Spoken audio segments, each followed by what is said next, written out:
When you think of workplace safety, you often think about hard hats and boots, but it actually includes your mental health and your psychological safety.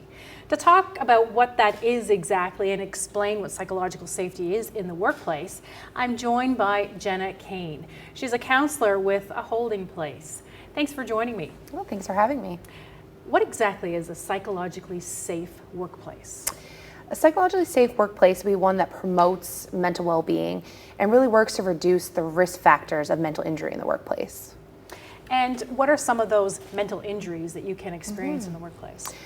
Well, we see a lot of burnout happen when people are overworked or feel like they don't have the capacity to handle work stressors. It can affect your physical health, so stress can lead to higher cholesterol, can lead to reduction in immune system. We see a lot of issues with your executive functioning as well, so we can have difficulties with problem solving, difficulties with retaining memories, difficulties with making decisions. So a lot of those things can be affected by stressors in the workplace. The national standard for psychological safety has been around for a while. What exactly is it though?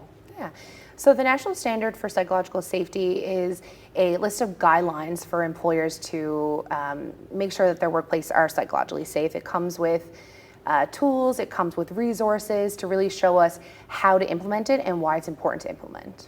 So you work with people who are obviously employed. Yes. What are some of the mental health challenges or issues that you are experiencing through your casework?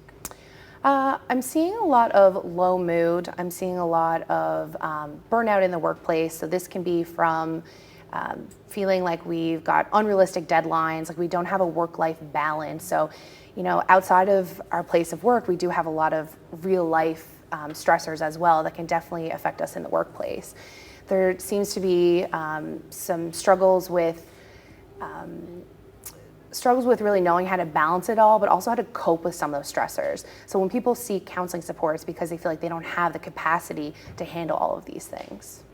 What are the differences across the generations in the workforce for psychological safety and mental health awareness? Yeah, I'm seeing a lot of differences across generations. So, you know, we have to recognize that each generation grew up experiencing significantly different events that affects their values in the workplace. Right now, more millennials are entering the workforce, and we're seeing they have more value in a work-life balance and in fairness. So they're often more likely to expect that their workplace is safe and expect that their workplace is fair. So they're more likely to stand up and say, hey, these are the things that are wrong, and this is why I want my workplace to be safe. Interesting point. So how do you know if your workplace is safe? I'm an employer, or our audience are employers, or you know, leaders in businesses. How could you even tell if your workplace was safe? Well, it's a good question. You know, outlined in the standard are actually 13 psychosocial risk factors.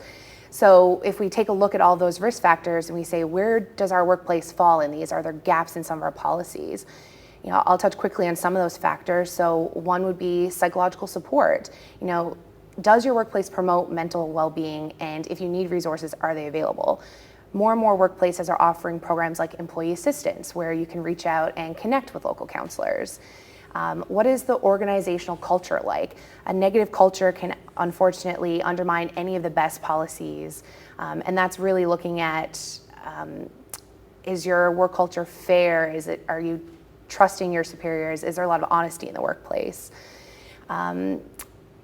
Leadership, do we have trust in our leadership? Are there clear expectations on what we need to do to succeed?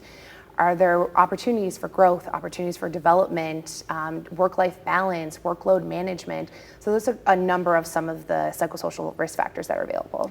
So there's a lot of benefits to having this in place. It improves productivity, performance, maybe employee retention and attraction. Absolutely. So where would an employer or business leader get started, briefly? The Mental Health Commission of Canada website has the standard available for free, and they also have a couple toolkits available. The Canadian Centre for Occupational Health and Safety has a toolkit that you can download for free. So these are great places to start for your employers to look at, where do I go from here? Well, Jenna, this was a great first start conversation. Yes. Thank you so much for coming in today. Well, thanks for having me.